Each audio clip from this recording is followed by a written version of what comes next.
Welcome back to the channel, and today let's talk about Kershaw knives. I got a few from a recent batch of knives which I ordered from Blade HQ. 1, 2, 3, 4. 4 knives. Yes, those are knives. We'll talk about them in a moment. So let's talk about this couple of knives first. And the story behind why I bought those knives is that it's not like I needed those two. And I'll do a quick review of those knives as a part of this video, and hope it won't be a very long one. But the story, I gotta tell you the story first.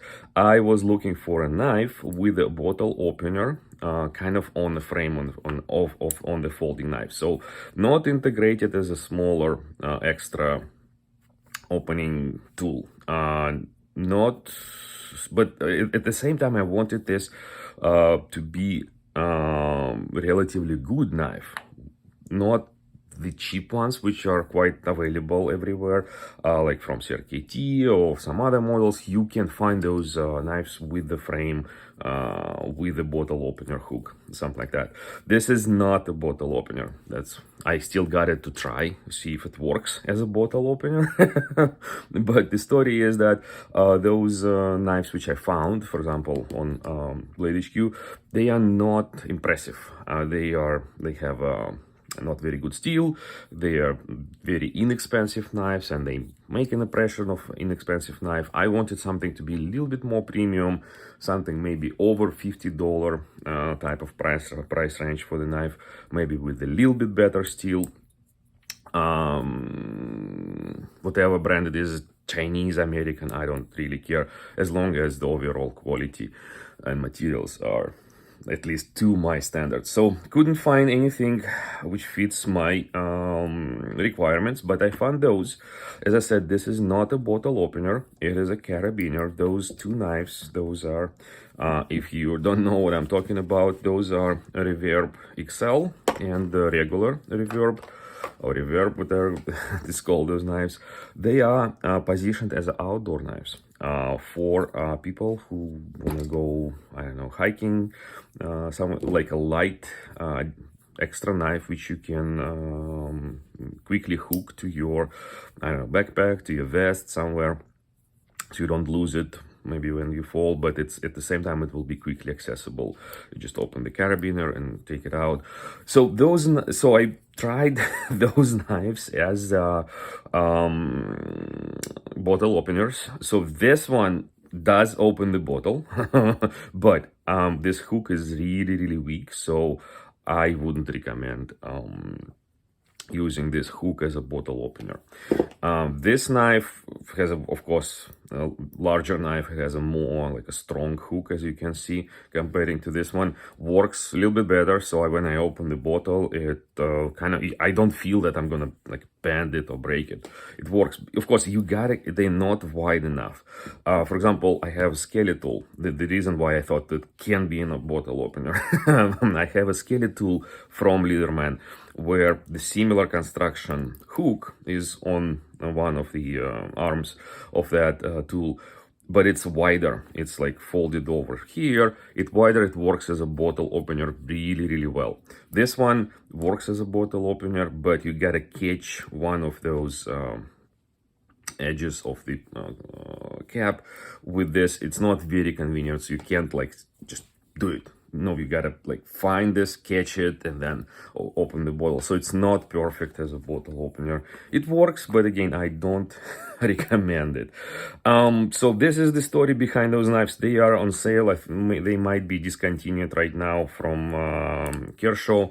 Those are not expensive knives as well. They don't fit my requirements as being a little bit more better quality. The steel here is 8CR. Entry-level steel. So speaking about just a general review of the knives, they are okay. They are okay for as a not expensive gift. As you can see, they have really nice design. They have this carbon over G10 type of one side. They have this metal other side. Both of them share similar design. I don't see this design mark on this one, so I'm a little bit confused if they are of the same designer or not. just by the way they made, I can tell very, very similar design things. Quality in general is okay. You see there's no blade centering because the overall is very light construction. Same here. There's no flipper. There's probably no ball bearings. I see there's like a Teflon washers most likely here in the pivot. Yes, you can open them one-handed, something like this. With this knife, it doesn't work really well because it's like a lighter. Whatever handle. With this knife, it works way better. And yes, if you know what you're doing, you can kind of like use this groove, not as a nail nick or with a finger nick, but just like as a whatever thumb opening technique. So yeah, you know what, for 20 something dollars for those knives, they can be a nice gift to someone who would kind of use them as a pocket knife because they're light and you don't have to hook them to your gear. You can use them as a regular knife. So this is the story with those knives. With those ones, okay, they're the same. Practically just I got them in two different colors. Also wanted to try them, what it is. It's called Pub. Literally, this is more like a keychain tool rather than a knife. So this is how you hook it to your keychain. You have your bottle opener. Again, because it is like a flat bottle opener, there's no nothing like in this direction. You gotta find that cap corner and like pop it open. It's not absolutely convenient, but here it is. You have it. You don't have to open the blade and so on. From a blade point of view, you see there's a blade inside there. To open it up, you gotta do like this. Boom, and you have a little blade.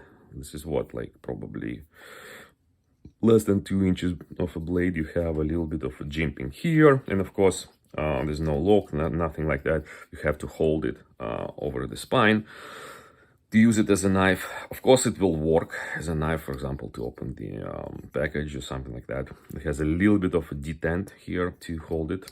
So there's a little bit of an effort you need to do in order to break it open.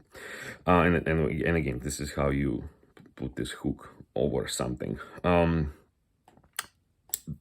Again, very nice small gift to someone who would appreciate using this type of thing, having it with them all the time.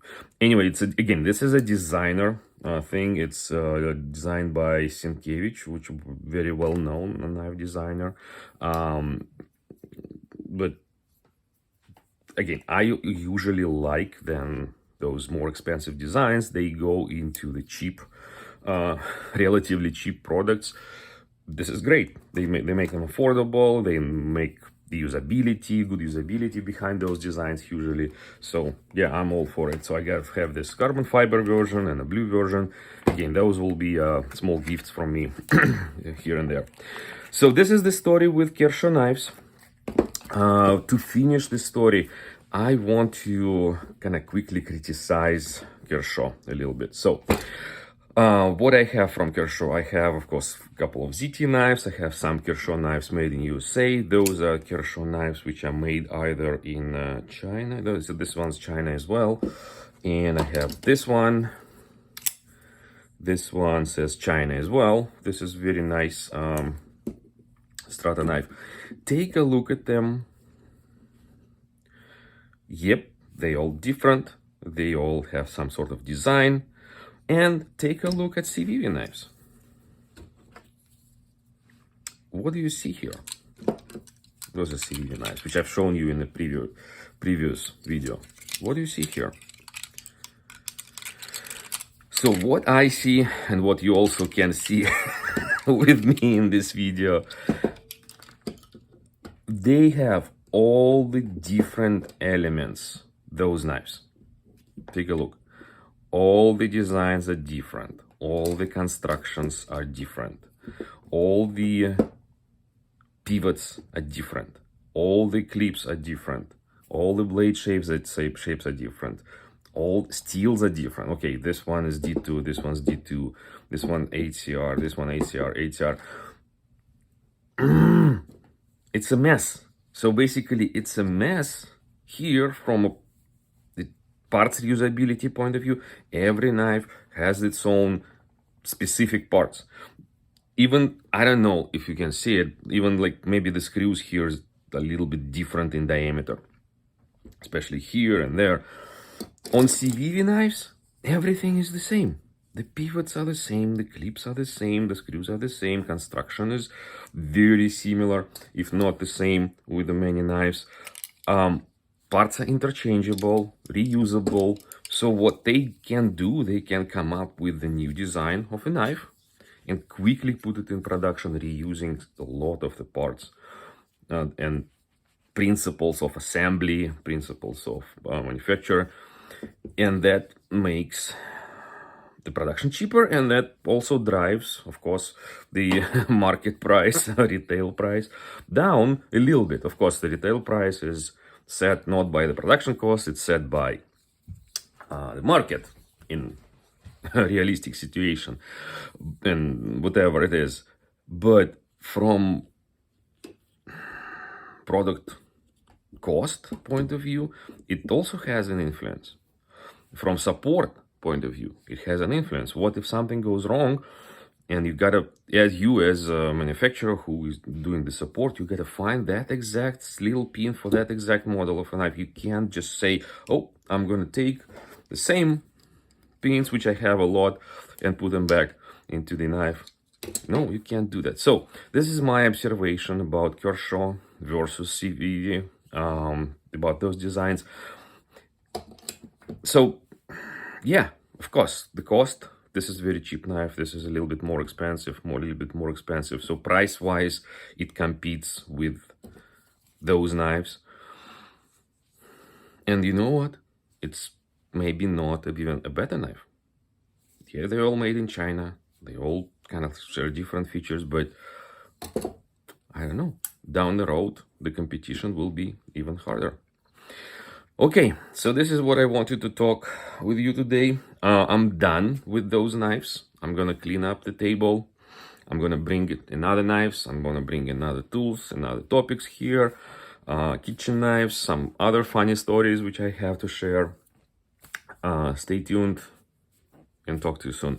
Bye.